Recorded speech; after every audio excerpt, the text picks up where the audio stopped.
یہ بڑے مزے کی بات ہے کہ ہم پاکستانی جب وہ اول تو شکایتوں کا ایک پورا پٹارا کھول کے بیٹھ جاتے ہیں اللہ کے خلاف کہ یہ تکلیف یہ جہاں کسی نے پوچھا کیا حال ہے ایک لمبا چوڑے شکایتوں کی لسٹ، اور اگر کوئی دل پہ پتھر رکھ کے یہ کہہ بھی دے کہ اللہ کا شکر ہے، تو جس لہجے میں ہم یہ کہتے ہیں کہ جی اللہ کا شکر ہے، تو ان بٹوین دا لائنز ایک ہلکی سی آواز آ رہی ہوتی ہے، لیکن کس چیز کا دیا کیا ہے؟ اللہ کا شکر ہے اور ساتھ ہی ہلکی سی آواز آتی تعداد تک یہ کچھ عجیب سا ہمارا معاملہ ہے۔ وہ آج میں کچھ زیادہ ہی لیٹ ہو گیا کہ لوگوں کے ہتھے چڑھا ہوا تھا۔ اب میں شور مچا رہا تھا کہ وہاں بہت لوگ انتظار میں بیٹھے ہیں، مجھے جانا ہے کہ جی بس صرف 15 سیکنڈ۔ تو صرف 15 سیکنڈ کرتے کرتے 11:10 پہ میری جان چھوٹی۔ تو میں ایک صاحب ابھی باہر ملے تو ان سے یہ کہہ رہا تھا کہ وہ آہستہ آہستہ لگ یوں رہا ہے کہ میں کسی کو تیار کر نہیں پایا اور اس سے پہلے ہی ہمت جواب دے رہی ہے۔ اب کوئی ایسے صاحب نہیں جن کے سے میں یہ کہہ پاؤں کہ آپ دعا کر دیا کیجیے۔ ویسے تو سبھی لوگ دعا کرنے کے اہل ہیں اور ہر مسلمان دعا کرتا ہے اللہ کے حضور، ہندو بھی اسے بھگوان پکار کے دعا کر لیتا ہے اور وہ سب کی سنتا ہے، سب کی خواہشات پوری کر دیتا ہے۔ لیکن یہ جو عرف عام میں دعا کا سلسلہ ہے، میں اس کو ریفر کر رہا تھا کیونکہ وہ سلسلہ ایسا ہے، در حقیقت یہ دعا کے جو معاملات ہیں یہ کچھ بھی نہیں ہے۔ یہ جیسے میں نے عرض کیا کہ دعا تو سکھ کرتا اس کی بھی سن لیتا، وہ برزنیف کرتا اس کی بھی سنتا، لیکن یہ اصل میں ہمارے بزرگوں نے جو انڈیا میں اس وقت آئے جب یہاں پہ ہندوازم بڑا اسٹرانگ تھا اور چاروں طرف ہندو ہی ہندو تھے، اور وہ اتنے فینیٹکس تھے، اتنے اسٹانچ تھے اپنے بلیف میں کہ یہاں کسی نان ہندو کو برداشت نہیں کرتے تھے۔ تو انہوں نے پھر یہ راہ نکالی کہ ان ہندوؤں کو اپنی طرف کیسے راغب کیا جائے۔ تو جس طرح سے ایک سڑک کے کنارے تماشا دکھانے والا مداری ڈگڈگی بجاتا ہے جو لوگوں کو اپنی طرف متوجہ کرتی ہے اور لوگ آ کے اس کے ارد گرد کھڑے ہو جاتے ہیں، اس کے بعد وہ اصل تماشا شروع کرتا ہے۔ تو یہ دعا فقیروں کی ڈگڈگی ہے، جو فقیر لوگ بجا کے لوگوں کو اپنے ارد گرد اکٹھا کر لیتے ہیں اور پھر اپنے ذاتی کیریکٹر سے انہیں متاثر کرتے ہیں، اور لوگ ان کی عادات و اطوار سے متاثر ہو کے دائرہ اسلام میں داخل ہو جایا کرتے تھے۔ یہ سارا سلسلہ وہ تھا۔ تو اب پاکستان تو الحمدللہ مسلمان ملک ہے، یہاں یہ ڈگڈگی اس نیت سے تو نہیں بجا جاتی کہ لوگ اسلام میں داخل ہو جائیں، بلکہ طریقہ کار یہ اختیار یوں کرتے ہیں اس راہ کے لوگ کہ لوگ آ جائیں اور آ کے تو اس طریقے پر عمل کرنا شروع کر دیں جو اسلام ان سے توقع رکھتا ہے یا اللہ ان سے توقع رکھتا ہے۔ اس لیے یہ دعا کا سلسلہ ہے، ادروائز دعا تو کوئی بھی کرے اللہ ضرور سنتا ہے، سب کی سنتا ہے۔ اور مزہ یہ ہے کہ گناہگاروں کی جلدی سن لیتا ہے، نیکوں کو تو رلاتا رہتا ہے کہ دعا مانگو، مجھ کو تمہارا دعا مانگنے کا طریقہ بڑا اچھا لگتا ہے، مانگے جاؤ دعا۔ وہ ایک صاحب نے کہیں مجھ سے ایک سوال کیا تھا دعا کے دوران، گزشتہ اتوار کو میں نے گفتگو میں منزل کا ذکر کیا ہوگا کہ تصوف یا روحانیت وہ راہ ہے جس پہ سبھی مسافر ہیں، کسی کو منزل ملی نہیں، منزل صرف آپ صلی اللہ علیہ وسلم ہی کو مل پائی. آپ صلی اللہ علیہ وسلم کے علاوہ سبھی اس راہ کے مسافر ہیں، راہ رو ہیں. یہ میں نے علم لفظ استعمال کیا تو وہ ان صاحب نے مجھ سے پوچھا کہ جی آج کیسٹ میں آپ یہ بات کر رہے تھے. تو یہ جو تصوف کے درجات آپ کہتے رہتے ہیں، اور آج یہ ایک نئی بات آپ نے شروع کر دی منزل کی. تو یہ منزل کیا ہے؟ درجے میں اور منزل میں کیا فرق ہے؟ بات تو ایک ہی ہے. یہ در حقیقت بات ایک نہیں ہے، دونوں مختلف چیزیں ہیں. ولایت کے 10 درجے ہیں، وہ میں نے پہلے بھی عرض کیا آپ سے. گریجویشن خواہ کسی طرح بھی اس کی آپ کر لیجئے، رہیں گے درجات 10 ہی، 1 2 3، یا جیسے سلسلہ چشتیہ میں ہے 10 20 30 40، سلسلہ قادریہ میں 5 سے شروع ہوتے ہیں. تو یہ وہ درجات اور ہیں. وہ میسر ہوتا ہے کہ آپ کے پاس کسی ایک منزل میں رہتے ہوئے علم کس درجے کا ہے آپ کے پاس. وہ درجات یوں ہیں. منزل در حقیقت 19 ہیں تصوف کے اندر. پہلی منزل پہ اخیار ہیں جو ایک وقت میں 40,000 ہوتے ہیں دنیا میں، اور ان میں سے اکثریت کو بعض اوقات یہ معلوم نہیں ہوتا کہ وہ ولی اللہ ہے. ان کی تعداد ایک وقت میں پوری دنیا میں 40,000 ہوتی ہے. اسی طرح 19ویں منزل جو ہے وہ بنی نوع انسان کے لیے آخری منزل ہے، اور اس پہ ایک ہی ہستی صلی اللہ علیہ وسلم فائز ہیں. ان کے علاوہ اس منزل پر کوئی نہیں پہنچا. آپ نے یہ ساری منازل طے کی ہیں، وہ 19ویں منزل ہے. اس سے نیچے کی منزل جو ہے وہ 18ویں منزل. وہاں بھی اتفاق یہ ہے کہ ایک ہی شخص فائز ہے. اس کو ہم 2 ناموں سے تصوف میں پکارتے ہیں اس منزل کو، باب العلم یا ابو تراب. منزل ابو تراب یا منزل باب علم. اس پہ بھی ایک ہی ہستی فائز ہیں، وہ ہیں حضرت علی کرم اللہ وجہہ. اسی نسبت سے حضرت علی کرم اللہ وجہہ کو امام طریقت کہا جاتا ہے. یہ بھی آج ایک نقطہ کلیئر ہو جائے. اس سے نچلی منزل 17ویں منزل ہے، 17th منزل. یہ ان 12 امام کی ہے جن کو ہم اپنے اپنے عقیدے سے مختلف ناموں سے یاد کرتے ہیں. اور اس مقام پر حضرت امام حسین رضی اللہ تعالی عنہ بھی یہی ہیں 17th منزل پہ. تو یہ 19 منزلیں ہیں، 1 سے 19، اور ہر منزل میں تصوف کے آگے پھر درجات 10 ہیں. وہ علم کو میسر کرنے کے لیے ہیں کہ ایک منزل پر جو شخص بیٹھا ہے وہ کتنے درجے میں ہے.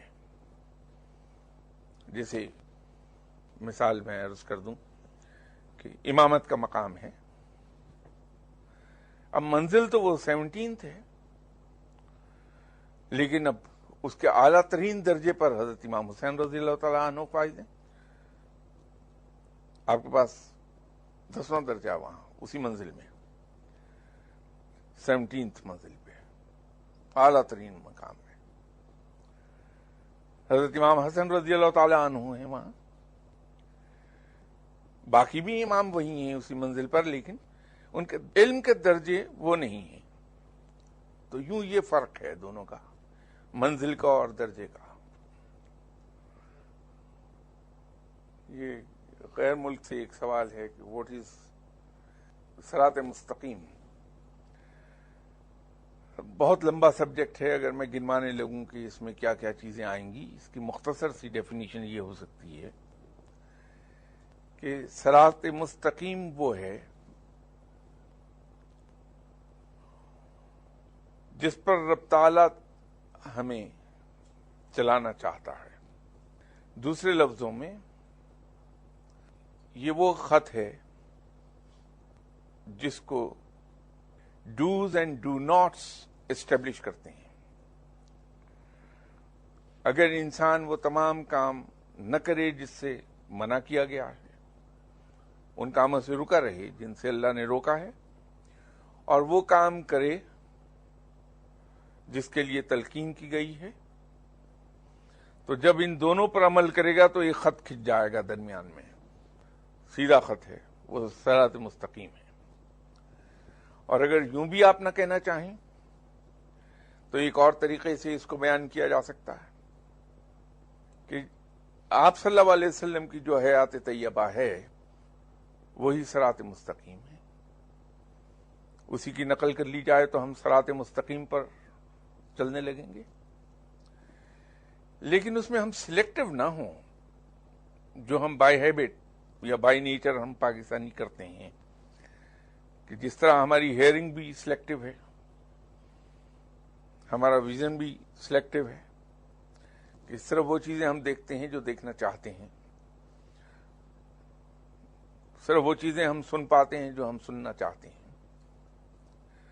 اسلام کے بارے میں بھی ہم سلیکٹو ہیں کہ اسلام کی جو جو اصول ہمیں سوٹ کرتے ہیں ہم وہ جانتے ہیں، باقی جاننا نہیں چاہتے. تو حیات طیبہ کی جب پیروی کی بات آئے گی تو ہم سلیکٹو نہ ہوں، بلکہ آنکھیں بند کر کے ہر معاملے میں پیروی کرتے چلے جائیں تو صراط مستقیم ہے، عین اسلام ہے وہ، اور وہی کچھ رب کو پسند ہے. تو یوں ہم اللہ کے پسندیدہ بندے بھی بن جائیں گے. تو بڑا سادہ سا حساب ہے. ایک اور سوال ہے، یہ بھی غیر ملکی سے آیا ہے، کہ پہاڑ وغیرہ نے قرآن لینے سے انکار کیا لیکن آدم نے قرآن کو قبول کیا. اس کو روشنی ڈال کر کرم فرمائیں.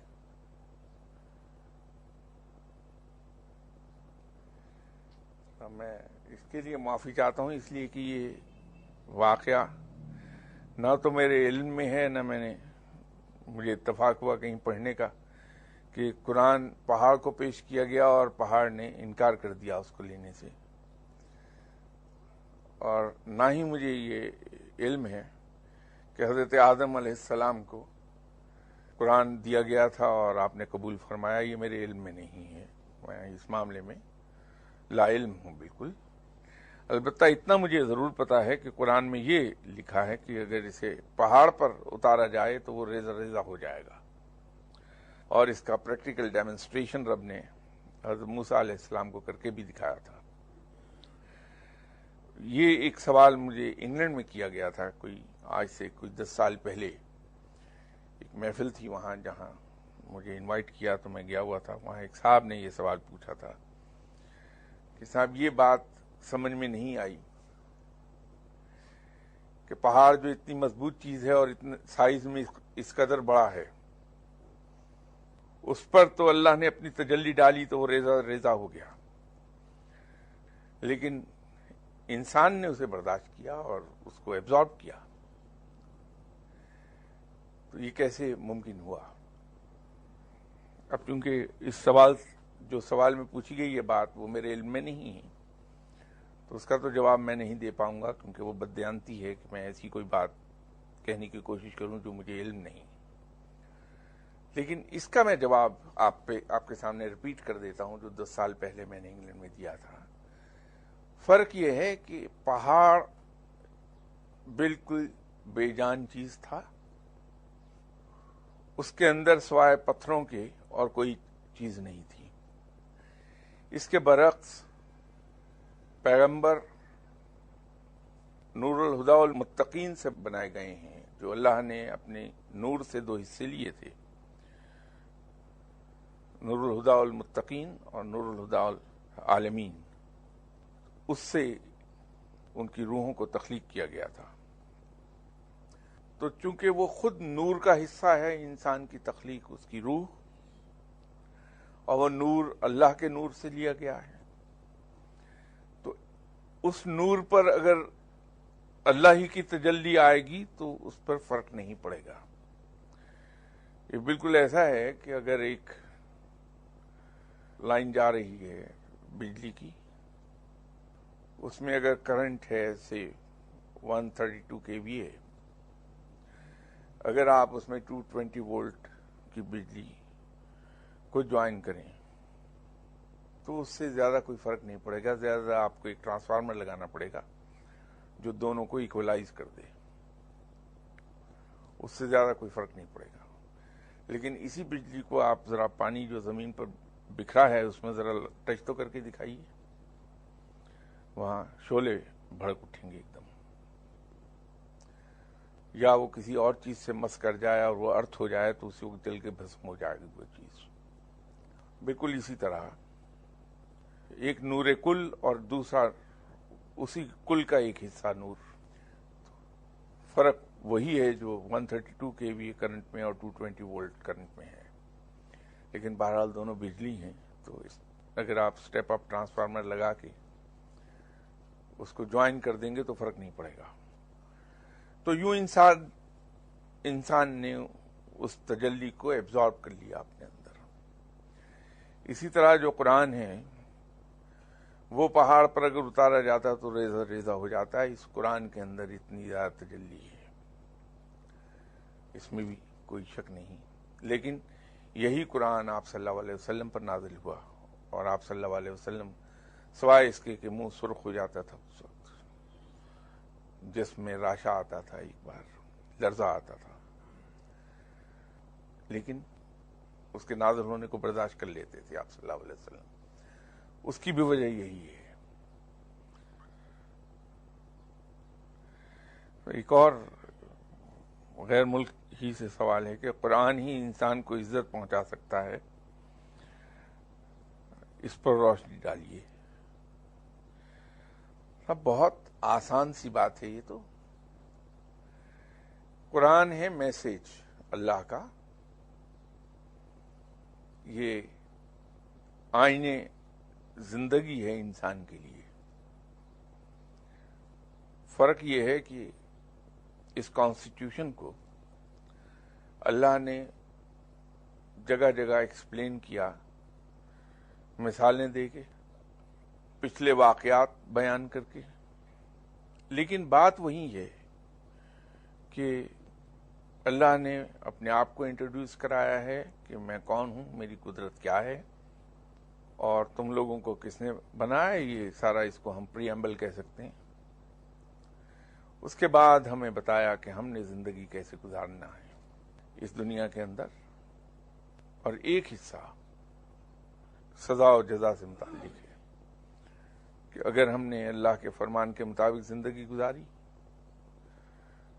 تو اس کے انعامات ملیں گے ہمیں، اور اگر ہم نے نافرمانی کی تو اس کی سزا ہمیں دے دی جائے گی. اور یہ بھی واضح کر دیا کہ یہ جو کچھ یہ کہا جا رہا ہے کرنے کو، یہ خود انسان کے فائدے میں ہے. اگر ہم اللہ کی بتائی ہوئی چیزوں پر عمل کرتے ہیں، اس کے دکھائے ہوئے راستے پر چلتے ہیں، تو ہمیں دنیا اور آخرت دونوں میں عزت عطا ہو جائے گی. ابھی بھی آپ دیکھ لیجئے، اس کا تو ایک بڑا بیان ثبوت ہے کہ اگر ہمیں کسی آدمی کے بارے میں پتہ چلے کہ یہ بندہ اللہ کے بتائے ہوئے راستے پر چلنے کی صرف کوشش ہی کر رہا ہے، 100% نہ صحیح پارشلی اس پہ عمل کرتا ہے، تو ہم بغیر اس کو جانے اس کی عزت کرتے ہیں. ہمیں کوئی صاحب علم مل جائے، ولی اللہ مل جائے، تو ہم اس کی بہت عزت و تکریم کرتے ہیں. انبیاء اکرام کا ذکر ہم کرتے ہیں تو بہت تعظیم کے ساتھ کرتے ہیں. تو جس شخص نے بھی اللہ کے بتائے ہوئے راستے پہ عمل کیا، اس راہ پر چلا، اللہ نے اسے عزت ضرور عطا فرمائی ہے. تو یوں قرآن پہ عمل کر کے ہم کو عزت ملتی ہے. اس سے مراد یہی تھی کہ قرآن کیا ہے؟ اللہ ہی کا بتایا ہوا راستہ ہے. اس کی جیسے میں نے عرض کیا کہ انٹرپریٹیشن ہے. اس کو آپ چاہے تو دنیاوی تعلیم کے مطابق مختلف حصوں میں تقسیم کر لیں. چاہے تو آپ یہ کہہ دیجئے کہ سورہ فاتحہ قرآن کا خلاصہ ہے اور بقیہ قرآن سارے کا سارا اس کی انٹرپریٹیشن ہے ساری، اس میں اسے ٹرانسلیٹ کیا گیا ہے آگے. تو اس میں اللہ نے وہی میسج ہمیں دیا ہے کہ اس راہ پہ چلا جائے تو اس پہ ہم چلیں گے. تو میں نے تو آپ کو دنیا کی ایگزامپل دے دی کہ دنیا میں آج بھی دیکھ لیجئے کہ ہم سب عزت کرنے لگتے ہیں اس آدمی کی. تو یوں اللہ دنیا میں بھی اور آخرت میں بھی عزت دے گا. ایک صاحب نے پرچہ تو لکھا اور بڑی تحقیق سے لکھا ہے، میں ان کی اس تحقیق کی داد دیتا ہوں. لیکن جیسے میں نے عرض کیا تھا کہ دیکھیے کچھ ہستیاں ایسی ہیں جہاں صرف ادب ہی ادب ہے. جیسے آپ صلی اللہ علیہ وسلم کی ذات گرامی ہے. فقیروں کے یہاں ایک دستور رائج ہے ادب کا، یا یوں کہ یہ کہ ادب کا قرینہ ایسا ہے کہ درویش منع کرتے ہیں اپنے شاگردوں کو آپ صلی اللہ علیہ وسلم کا اس میں گرامی زبان پر لانے سے کہ یہ خلاف ادب ہے. میں خود آپ صلی اللہ علیہ وسلم ہمیشہ کہتا ہوں، اور آپ کو حیرت یہ ہوگی کہ مجھے میرے مرشد صاحب نے اس سے بھی منع کیا کہ خود یہ بھی خلاف ادب ہے. آپ فرماتے تھے کہ صرف اتنا کہا جائے کہ صلی اللہ علیہ وسلم، بس ادب کا تقاضا یہ ہے. لیکن somehow or the other میری زبان رواں ہے آپ صلی اللہ علیہ وسلم، شاید اس لیے کہ بچپن سے یہی کہتا چلا آیا، تو باوجود ایک کانشیس ایفرٹ کرنے کے زبان سے پھسلتا ہی آپ صلی اللہ علیہ وسلم ہے. اسی طرح جناب بی بی صاحبہ ہیں آپ صلی اللہ علیہ وسلم کی چہیتی صاحبزادی. کئی بار کنفیوژن ہوتا ہے کہ میں بی بی صاحبہ ہی عرض کرتا ہوں تو لوگ سمجھ نہیں پاتے.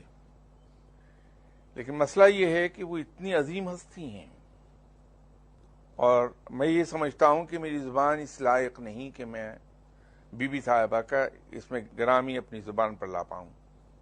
تو یہ تقاضائے ادب ہے کہ بی بی صاحبہ ہی کہہ کے بات اپنی سمجھا دی جائے. اسی طرح حضرت علی کرم الوجہ بے پناہ لائق احترام ہے. جیسے میں نے عرض کیا ابھی کہ منازل کو گنواتے ہوئے جب میں بات کر رہا تھا تو انتہائی یہ گستاخی ہوگی میرے نزدیک کہ میں حضرت علی کرم الوجہ کو علی کہنا شروع کر دوں. ہم تو ان کے غلاموں کی پاؤں کے خاک کے برابر بھی نہیں ہیں. آپ اس چیز کو چھوڑیے کہ وہ امام طریقت ہیں، صرف اپنی ہستی ہی میں اتنے قابل احترام ہیں کہ ان کا ہم نام ادب سے لیے بغیر اگر لیں گے تو گستاخی ہو جائے گی. اسی طرح جناب حضرت امام حسین رضی اللہ تعالیٰ عنہ ہیں، حضرت امام حسن رضی اللہ تعالیٰ عنہ ہیں. یہ اپنے اپنے مقام پر بے پناہ لائق احترام ہیں. تو ان کے ادب کا تقاضا یہ ہے کہ ان کو اعداد پر نہ تولا جائے، ان کو اعداد کی صورت میں نہ ڈھالا جائے کبھی. یہ تقاضا ادب ہے.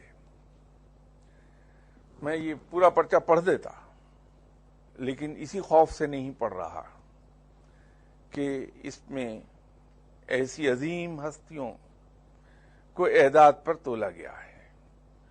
تو یہ گستاخی شاید میں تمام عمر نہ کر پاؤں. میں عقیدتاً اپنے عقیدے کے لحاظ سے حنفی العقیدہ آدمی ہوں، لیکن میری نظر میں ان ہستیوں کا احترام بے پناہ ہے اور میں اس ادب کو چھوڑ نہیں سکتا. کیونکہ جہاں ان ہستیوں کی شان میں کہیں گستاخی ہوئی تو انسان نہ دنیا کا رہا نہ دین کا رہا، وہ راندہ درگاہ ہو جاتا ہے، پھر اس کو کہیں ٹھکانہ نہیں ملے گا. تو اس لیے میں معافی چاہتا ہوں کہ یہ میں پڑھ کے بیان نہیں کر سکوں گا اس کو. ان ہستیوں کے ناموں کے اعداد میں نہ جائیے، وہ ایک بڑا لمبا اسرار ہے ایک پوری دنیا ہے اس کے پیچھے چھپی. صرف اتنی سی عرض میں کر دوں کہ یہاں جو بھی اعداد لکھے ہیں وہ لکھے ہیں، اس پر میں نہیں جاؤں گا، لیکن تصوف کے لحاظ سے، روحانیت کے لحاظ سے اللہ اور حضرت علی کرم وجہہ کے اعداد ایک ہی ہیں دونوں کے. اسی سے مقام کا اندازہ کر لیجئے کہ وہاں کیا مقام ہے. تو ان قصوں میں نہ جائیے، یہ خلاف ادب ہے، اور کبھی انہیں تولیے گا نہیں اعدادوں پر. اور وہ جو سورہ جن کا حوالہ دیا ہے آیت نمبر 28 کا، بالکل درست ہے. اس میں اللہ نے یہی فرمایا کہ ہم نے ہر شے کو اعداد میں شمار کیا ہے. در حقیقت اس کا مطلب یہ اعداد 1 2 3 سے مراد نہیں ہے، ان اعداد سے مراد نہیں ہے اس کی. وہاں پر آیت نمبر 28 میں سورہ جن کی، جہاں اللہ نے یہ کہا کہ ہم نے ہر شے کو اعداد میں شمار کیا ہے، سے مراد یہ ہے کہ ہم نے اس دنیا کو میزان پر قائم کیا ہے. تو وہ میزان کسی چیز سے تو ناپا جائے گا، اور یہ واقعی پوری کائنات ایک میزان پر قائم ہے. ایک ایسا ڈیلیکیٹ بیلنس ہے وہ کہ اس کے اندر ہوا برابر کہیں اگر فرق آئے گا تو یہ تمام کا تمام نظام کولیپس کر جائے گا. اسی لیے آپ کو بڑے سے بڑا قابل ڈاکٹر اور بڑے سے بڑا سائنسدان، خواہ اس کا تعلق کسی عقیدے سے، کسی ملک سے، کسی قومیت سے ہو، آپ کو ایک بات ضرور کہے گا کہ do not try to fiddle with nature. اس سے اس کی مراد یہی ہوتی ہے. اور جہاں کسی نے نیچر سے فڈل کرنے کی کوشش کی، اس کا بیلنس ڈسٹرب کرنے کی کوشش کی، وہیں تباہی آئی ہے. آج آپ یورپ چلے جائیے لوٹ کے، ہم نے وہ زمانہ یورپ کا اور امریکہ کا دیکھا ہے اپنی آنکھوں سے کہ جب ہم یورپ یا امریکہ کے ٹور پر جاتے تھے تو چاروں طرف ہائیبریڈ چیزوں، سبزیاں، پھل، ان کی ایک بھرمار نظر آتی تھی، اور انسان بڑے فخر سے وہ پیش کرتا تھا کہ یہ ہم نے بنایا ہے اس کو. گرچہ وہ ایجادات اور وہ تحقیق اور ڈسکوریز چوری ہی کی تھی، چوری ان دی سینس کہ جو کہ نیچر نے پیدا کیا، ہم نے اس کے ساتھ پلے کر کے ہائیبریڈ بنا دیا اس کو، اور اس کے نتیجے میں جو مولی ہے وہ 2.5 فٹ لمبی بھی ہو گئی، کھیرا 1 کلو کا 1 ہو گیا، بغیر سیڈ کا، جس کو عرف عام میں سیڈ لیس اورنج کہتے ہیں، انگور اسی طرح بغیر سیڈ کا ہم نے پیدا کیا. تو بڑے فخر سے ہم یہ کہتے تھے. وہ در حقیقت پیدا ہم نے نہیں کیا تھا، ہم نے پلے کیا تھا نیچر کے ساتھ. تو بڑے فخر سے وہ ہائیبریڈ کہہ کے اس کو ہم دیتے تھے، ان آرگینک بھی اس کو کہتے تھے. اب آپ انہی سپر مارکیٹس اور انہی شاپنگ مالز پر جائیے تو ایک علیحدہ سے شیلف بڑا نظر آئے گا، اس پر لکھا ہوگا آرگینک پروڈکٹس. اب ہر آدمی واپس آرگینک پروڈکٹس پہ جا رہا ہے، جس کو ہم پاکستان میں کہتے ہیں دیسی. پھر واپس ہو گئے، اور تو اور وہاں آپ کو آرگینک ایگز کے نام سے دیسی انڈے پڑے ہوئے ملیں گے. گوئنگ بیک ٹو نیچر، وہ اس میزان کا ذکر کر رہا ہے اللہ آیت نمبر 28 میں سورہ جن کی. میزان ہے وہ در حقیقت، ان اعداد سے مراد وہ میزان تھا جس بیلنس پر اللہ نے اسے ایک خاص حساب کتاب سے کیا. اس نے پلانٹس کا ذکر کیا مختلف، رب تعالیٰ نے اپنے اپنے مقرر کردہ راستے پر وہ گھومتے ہیں، وہ بھی ایک میزان ہے. اور جس دن وہ اپنے محور سے ہٹ گئی، کوئی چیز اپنے آربٹ سے نکل گئی، اس دن قیامت آئے گی. قیامت کیا ہے؟ کبھی جو بیان ہوا وہ پڑھ لیجئے کہ سورج سوا نیزے پہ اتر آئے گا، پہاڑ روئی کے گالوں کی طرح اڑنے لگیں گے. تو سورج سوا نیزے پر اسی وقت آئے گا جب اپنے آربٹ سے یا زمین نکلے گی یا سورج نکلے گا، دونوں میں سے ایک ضرور اپنے آربٹ سے باہر ہو جائے گا. تو قیامت آئی، وہ بھی ایک میزان پر قائم ہے، وہ بھی ایک حساب کتاب کے تحت چل رہے ہیں. تو قرآن میں میں چونکہ حافظ قرآن نہیں ہوں، الحمدللہ پڑھا ضرور ہے لیکن حافظ قرآن نہیں ہوں، ادروائز میں بھی جگہ جگہ آپ کو کوٹ کر دیتا مختلف آیات جہاں جہاں ہیں۔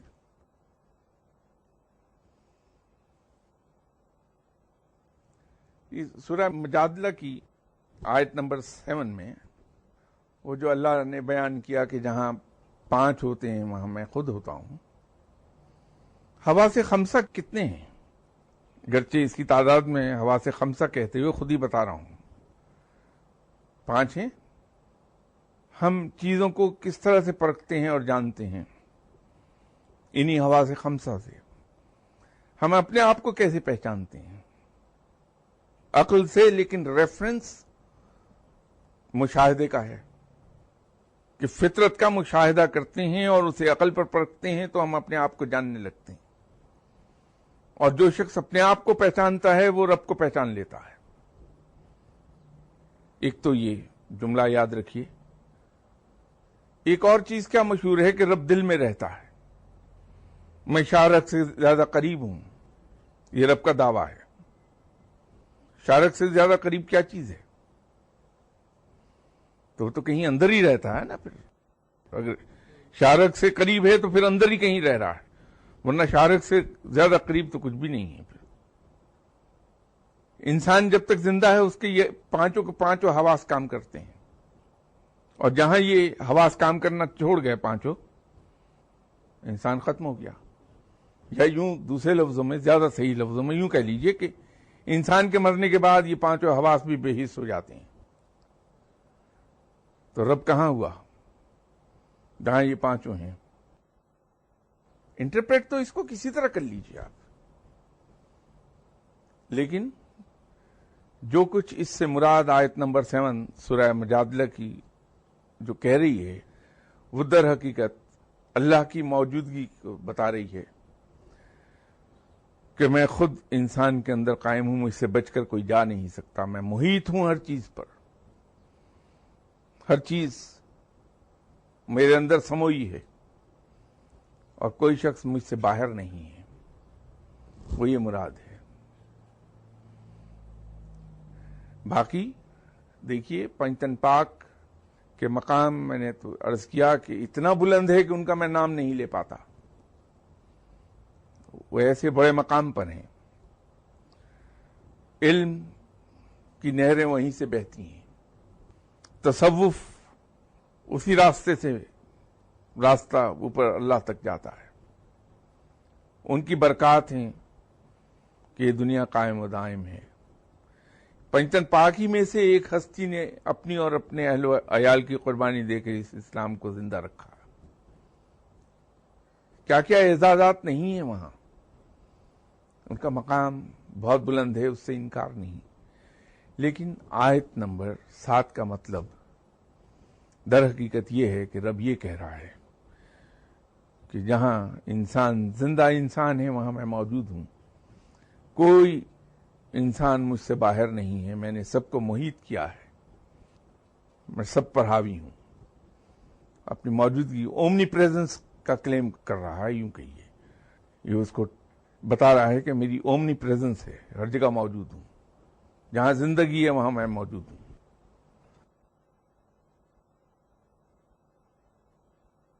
اور کوئی سوال تو نہیں اس سلسلے میں؟ شاہ صاحب آپ نے فرمایا تھا پہلی منزل کا آپ ذکر کر رہے تھے 40,000 اخیار کا، جس میں اور آپ نے اخیار نہیں، اخیار خے کے ساتھ ہے جی۔ اخیار، اور آپ نے فرمایا کہ ان میں بعض کو یہ بھی معلوم نہیں ہوتا کہ وہ ولی اللہ ہے، تو ان سے کوئی خاص قسم کے کام لیے جاتے ہیں یا کیا؟ 2 یا 3 موقعوں پر مختلف سوالات اسی ضمن میں آئے تھے۔ میں نے ہمیشہ ایک عرض کی کہ جس طرح حروف مقطعات کا ذکر کرتے ہوئے میں نے آپ سے کہا تھا کہ یہ وہ چیز میں نے پکڑی ہے بیان کرنے کے لیے جس کو کھول کر بیان کرنے کی اجازت نہیں ہے، تو میں اسے بیان تو کروں گا لیکن بہت محتاط رہ کے، تو ہو سکتا ہے اس طرح سے کہیں کہیں ابہام کے کچھ پہلو پیدا ہو جائیں۔ اسی طرح وہ لوگ جو آن ڈیوٹی ہوتے ہیں، ان میں بھی یہ ضروری نہیں کہ 40,000 کے 40,000 لوگ آن ڈیوٹی ہوں۔ جو لوگ آن ڈیوٹی ہوتے ہیں وہ کیا فرائض سر انجام دیتے ہیں، ان کا چارٹر آف ڈیوٹی، ان کی ریسپانسبلٹیز اور ان کے ریوارڈز، یہ بتانے کی قطعی طور پر اجازت نہیں ہوتی۔ اسی طرح میں نے ایک دن یہ عرض کیا تھا کہ اہل علم ایک دوسرے کے مقام کے بارے میں کوئی چیز کبھی بیان نہیں کرتے۔ اگر میں کسی سے یہ سوال جا کے پوچھوں کہ فلاں صاحب کس مقام پر فائز ہیں، تو وہ جاننے کے باوجود اس کا جواب نہیں دے گا کہ فلاں تو فلاں مقام پر ہے، نہ اپنے بارے میں وہ کبھی ڈسکلوز کرے گا کہ میں کس مقام پر ہوں، اس کو اجازت ہی نہیں ہے۔ اس لیے میں نے آپ سے کہا تھا کہ جہاں ایسے لوگ جو وہ نہیں جو کچھ وہ کہتے ہیں، کلیم کرتے ہیں، وہ فوراً ان کے پاس اگر میں کسی کا پوچھوں گا تو فوراً کہہ دیں گے ارے وہ تو فلاں اس مقام پر ہے اور میں فلاں مقام پر ہوں، تو اسی سے ثابت ہو جائے گا کہ یہ بندہ اہل علم نہیں ہے، صاحب مقام نہیں ہے، صاحب ڈیوٹی نہیں ہے، فوری طور پر پتہ چل جائے گا۔ تو یہ چیزیں بیان کرنے کی اجازت نہیں ہوتی، ورنہ میں ضرور آپ کو عرض کر دیتا۔ لیکن اتنا میں عرض کر دیتا ہوں کہ اولیاء کرام تو بہت ملیں گے آپ کو، لیکن صاحب ڈیوٹی کم لوگ ہوتے ہیں۔ جیسے ایک دن شاید میں نے پہلے بھی مثال دی تھی کہ میجر جنرلز تو بہت ہوں گے لیکن ڈویژنل کمانڈر ان میں سے کم ہی ہوں گے۔ لیفٹیننٹ جنرلز بہت ہیں لیکن کور کمانڈرز کم ہیں۔ اب لیفٹیننٹ جنرل ہونے میں تو کوئی شک نہیں اس کے، لیکن جو ایک کور کی کمانڈ سنبھالے ہوئے ہے وہ کور کمانڈر بھی کہلاتا ہے اور لیفٹیننٹ جنرل بھی کہلاتا ہے۔ جب وہ اپنا نام لکھے گا تو لکھے گا لیفٹیننٹ جنرل XYZ اور اس کے آگے لکھے گا کمانڈر 4 کور یا کمانڈر 11 کور، کمانڈر 10 کور، وہ لکھ دے گا۔ ایک اس کا رینک ہے، ایک اس کا ڈیزگنیشن ہے۔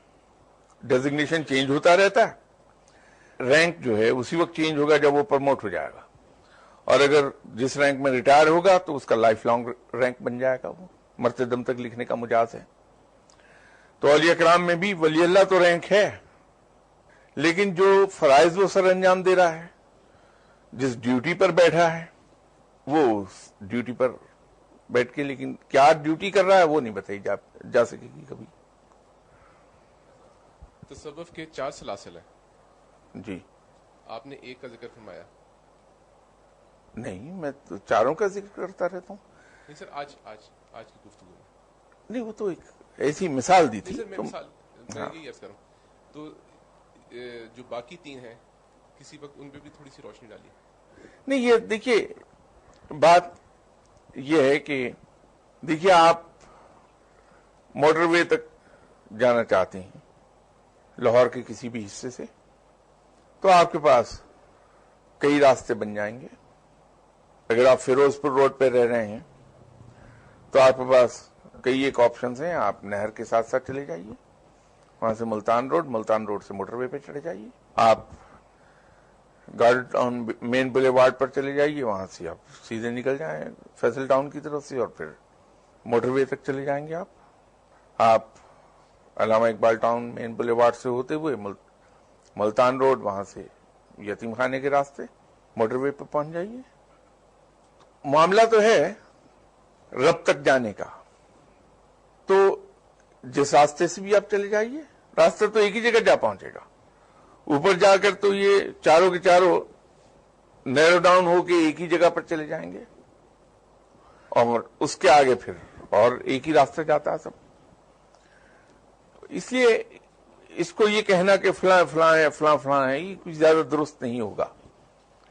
صرف بات یہ ہے کہ آپ نے کن صاحب کو فالو کیا، اسی ریفرنس سے آپ جانے لگے۔ یہ ایک طرح کا پرائیڈ اور ایک طرح کا ریفرنس بنا کہ میں نے کن صاحب سے یہ سب سیکھا، آؤٹ آف ریسپیکٹ اپنے نام کے ساتھ۔ وہ جیسے قادری حضرات ہیں، اپنے نام کے ساتھ قادری لکھتے ہیں، تو وہ اصل میں ریفر کر رہے ہوتے ہیں جناب حضرت پیران پیر غوث اعظم دستگیر صاحب کو۔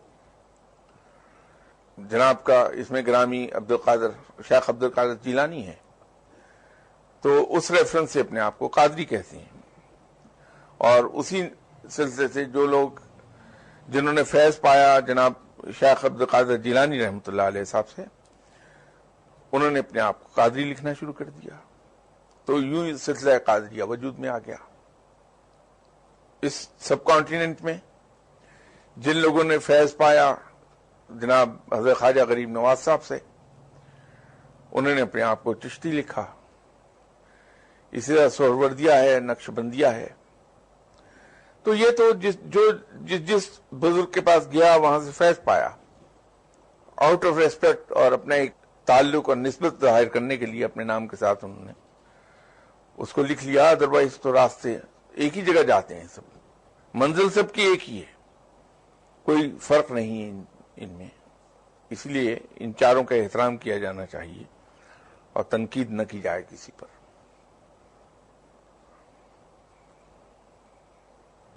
سر میں 2 سوال تھے۔ ایک سوال یہ تھا کہ ادب کے حوالے سے ہم لوگ محبت میں اپنے بہت بڑی بڑی ہستیوں کے نام جو ہیں وہ اپنے بچوں کے نام ان کے ناموں پہ رکھ لیتے ہیں، تو اس سلسلے میں کیا ہمارا ہونا چاہیے؟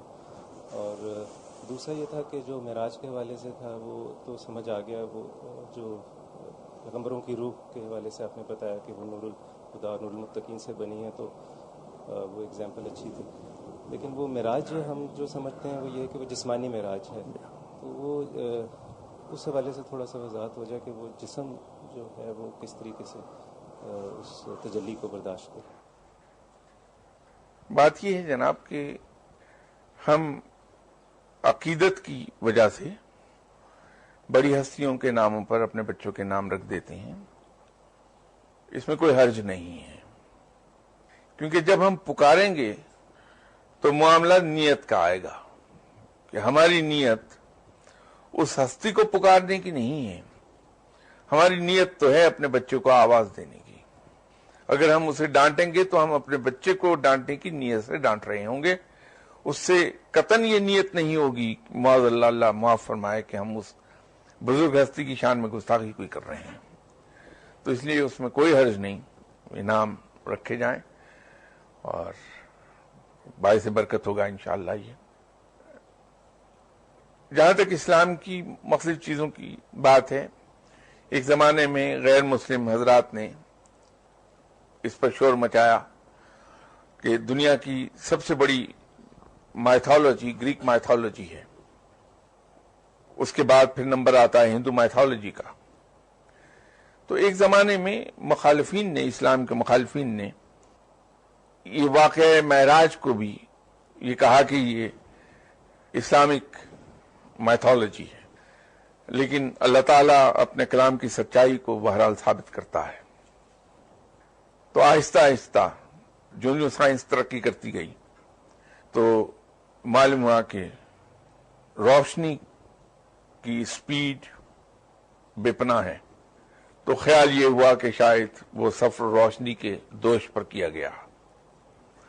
لیکن ابھی کوئی 5 سال پہلے ایک نئی دریافت ہوئی سائنس میں، اور پتہ یوں چلا کہ ان ریز کی رفتار روشنی کی رفتار سے کئی 100 گنا زیادہ ہے، غالباً 200 ٹائمز، میں اب وہ ایگزیکٹ فگر بھول گیا ہوں، اس لیے غالباً کا لفظ استعمال کر رہا ہوں، I am not very sure کہ ایکچوئل کیا تھی یہ ریشو، لیکن غالباً 200 ٹائمز تھا وہ۔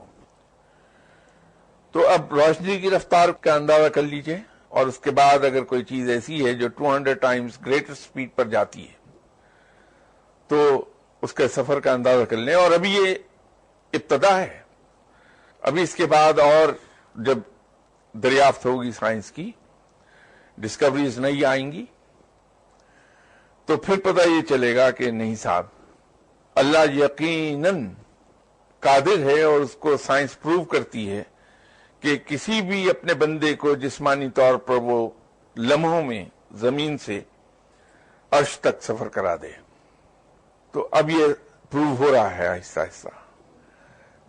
واقعہ معراج جسم سے ہی پیش آیا، اور رب تعالیٰ اپنی قدرت کے ذریعے اپنے اس بندے کو جو اس کا محبوب بھی تھا، اسے جسمانی طور پر اللہ تعالی نے اپنے پاس انہیں بلایا اور وہ واقعہ جسمانی طور پر ہی پیش آیا۔ اب وہ تجلی جو تھی وہ قصہ بڑا کلیئر لکھا ہے، میں نے بھی آپ کو بتایا کہ جو مقام محمود ہے جس پر بیٹھ کے آپ صلی اللہ علیہ وسلم نے رب تعالیٰ سے گفتگو کی تھی، اس کے درمیان ایک خط کھچا ہے عرش معلیٰ پر، وہ ایک در حقیقت ایک مہین سا پردہ ہے۔ تو ایک پردہ درمیان میں بہرحال پھر بھی تھا، وہ حجاب کے نام سے ایک باریک حجاب تھا درمیان میں، تو اس کی دوسری طرف رب تھا۔ وہاں بھی یہ احتیاط رہی کہ تجلی بالکل سامنے نہ ہو، اس میں ایک پردہ بہرحال قائم رہا۔ تو جس سینے پر پورا قرآن اتارا گیا، جس سینے میں جسے اللہ کے نور سے جس سینے کو کھول کر غسل دیا گیا، تو وہ جس سینے کو کھولا گیا تھا نبوت عطا کرتے وقت، اور اسے پھر اللہ کے نور سے غسل دیا گیا تھا، تو وہ تو جسم ہی کا تھا۔ تو ایک روح جو اللہ کے نور کا حصہ ہے، اور پھر ایک جسم جس میں وہ روح قید ہے، اس کو اللہ کے نور سے غسل دیا گیا ہے، تو وہ اس قابل تو یقیناً ہو جائے گی کہ اللہ کی تجلی کو ایبزارب کر لے۔ تو یوں آپ صلی اللہ علیہ وسلم کے جسم نے اللہ کی تجلی کو ایبزارب کیا۔ کہ معراج میں جہاں تک قرآن مجید میں ہے، اس میں ذکر براق وغیرہ کا کہیں نہیں، سوری، براق کا ذکر نہیں ہے، مرکب کا ذکر نہیں ہے، راکب کا ذکر نہیں ہے کہیں بھی۔ وہاں صرف لے گیا اللہ تعالیٰ اپنے بندے کو مسجد حرام سے مسجد اقصی تک، یہ ذکر آتا ہے۔ تو یہ براق کا تصور کیسے آیا، کس طریقے سے آیا یہ، تو اس کے پیچھے محرکات کیا ہے؟ تو براق کی شکل جو عورت کی شکل بنائی جاتی ہے، پیچھے گھوڑے کی شکل بنائی جاتی ہے، اس قسم کی تصورات کیا ہے؟ دیکھیے، جس طرح شروع میں نے عرض کیا تھا کہ قرآن پاک ایک کانسٹیٹیوشن ہے اور اس کی انٹرپریٹیشن ہے، وہ ضابطہ حیات ہے قرآن میں۔ تو ایسی جہاں مثالیں دی ہیں بعض جگہوں پر، یا ایسے واقعات بیان ہوئے ہیں، کیونکہ دو چیزیں ہیں نا وہاں، مثالیں ہیں اور واقعات ہیں، تو وہ سمبولک کر دیں کئی جگہوں پر، کئی جگہوں پر زیادہ اس تفصیل سے نہیں آیا۔ تو پھر تفسیر بیان کرنے والوں نے، اہل علم نے اس کو کھول کر بیان کیا۔ اور اب جیسے براق ہے، یہ تصویر کہاں سے آئی یہ تو مجھے نہیں معلوم، لیکن یہ ضرور ہے کہ وہ رب اپنے بندے کو لے گیا مسجد الحرام سے قبلہ اول پہ، اور وہاں سے پھر آسمانوں کی طرف لے گیا، وہ تو ٹھیک ہے۔ اب اللہ کیسے لے گیا وہ ایک جگہ جا کے واضح ہو جاتا کہ جو جہاں جہاں آپ صلی اللہ علیہ وسلم کو جو مقامات دکھائے گئے، تو وہ حضرت جبرائیل علیہ السلام نے توجہ دلائی کہ یہ وہ مقام ہے، ایکسپلین کیا کہ یہ وہ جگہ ہے، یہ وہ جگہ ہے، یہ وہ جگہ ہے، ایم آئی رائٹ؟ اس کے بعد یہ بھی لکھا ہے، یہ بھی ایک چیز واضح ہے کہ سدرۃ المنتہا پر جا کر حضرت جبرائیل علیہ السلام نے معذرت کی کہ میں اس سے آگے نہیں جا پاؤں گا کہ یہاں میرے پر جلنے لگتے ہیں، ٹھیک؟ تو اس کا مطلب کیا ہے کہ آپ صلی اللہ علیہ وسلم کو کون لے کے گیا؟ تو یوں کہیے کہ آپ کی سواری حضرت جبرائیل علیہ السلام ہوئے، ہے نا؟ تو یہ سواری تو ہے، اس لیے میں کہہ رہا ہوں کہ وہ تصویر کی میں نہیں بات کرتا، مجھے نہیں معلوم اس کا کچھ بھی، نہ ادھر کبھی میں نے توجہ دی کہ یہ تصویر کیا ہے، کہاں سے آئی، کیوں آئی، کیونکہ ان چیزوں میں نہیں پڑتا، وہ پھر فروئی چیزیں ہو جاتی ہیں۔ مجھے تو مقصد ہے صرف علم سے کہ رب کے اگر کارخانے کی ایک ہلکی سی جھلک کی بھی سمجھ آ جائے تو وہی میرے لیے بہت ہے۔ تو رب تعالیٰ بہرحال آپ کو لے گیا، چاہے حضرت جبرائیل علیہ السلام ان کی سواری تھے یا براق تھے، تو ہمیں اس میں براق کے چکر میں کیوں جانا کہ صاحب وہ جو تصویر ہے اس کے چہرہ عورت کا ہے اور باقی دھڑ گھوڑے کا، اور یہ عورت کے چہرے میں ناک ذرا سی ٹیڑھی کیوں ہے اور آنکھ ایک دوسری سے چھوٹی کیوں ہیں، بے معنی چیزیں ہیں میری تھنکنگ کی حد تک۔ میری طرف سے اس کو کوئی کیسا ہی بنا دے۔